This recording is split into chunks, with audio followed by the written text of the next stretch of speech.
লাউ ভাজা হয়ে গেছে। এবারে আমি এই তেলের উপরে ভালো করে ছানাটাকে বেশ সুন্দর করে ভেজে নেব। তোমাদের যদি অল্প ছানা থাকে তাতেও হবে, আমার ছানাটা আছে। কদিন পর ছানা একদম খেতে চায়নি, তার সেই জন্য সব কিছু দিয়ে আমি একটুখানি কালিয়া মতন করছি। তো ছানাটাকে ভালো করে একটু নুন দিয়ে আমি ভালো করে কড়াই ভেজে নেব। ছানাটা কিন্তু বেশ নেড়ে চেড়ে লাল লাল করে কিন্তু ভেজে দিতে হবে, যাতে ছানা গন্ধটা না থাকে।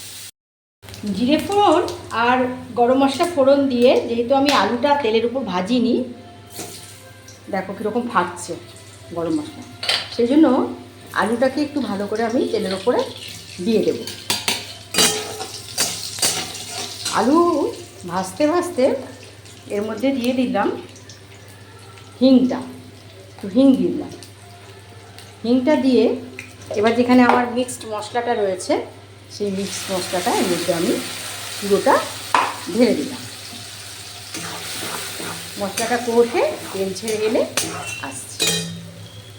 কষা হওয়ার পর দিয়ে দিলাম চিনি, জিরে গুঁড়ো, লঙ্কার গুঁড়ো, হলুদের গুঁড়ো, ধনে গুঁড়ো। তো এটাকে আর একটু কষবো।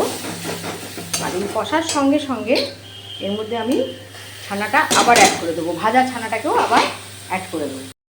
লাউ ছানা মশলার সঙ্গে সুন্দর কষে আমার তেল বেরিয়ে এসছে। এবার আর আমার কিছু করার নেই। এবারে আমার যে জাস্ট কাউ মিল্ক যেটা আছে সেটা আমি এর মধ্যে অ্যাড করে দেবো। আর একটু জল দেবো, কারণ জলটা দিয়ে আমাকে কড়াটা ধুয়ে দিতে হবে একটু, কারণ কড়াটায় দুধ লেগে রয়েছে। তো এটা আমি লাস্টে একটুখানি দিয়ে দেবো। যারা গরুর দুধ এরকম পছন্দ করো না তরকারিতে, তাদের বলছি তোমরা কিন্তু নারকেলের দুধ বা কনডেন্স মিল্ক, আমুল, যখন যেটা পাবে, আমার ছিল আমি দিয়ে দিয়েছি গরুর দুধ। তো যে কোনো জিনিসই তোমরা অ্যাড করতে পারো। এটা খুবই খেতে ভালো লাগে। আর বানিয়ে দেখো কেমন লাগে। ছানা আর লাউয়ের একটা দুর্দান্ত কালিয়া মুখরোচক চ্যানেলে কালকে দিয়ে দেবো। সুন্দর টকবক করে ফুটছে, অলরেডি আমার তরকারিটা রেডি হয়ে গেছে। একটু কসুরি মেথি ভেজে অ্যাড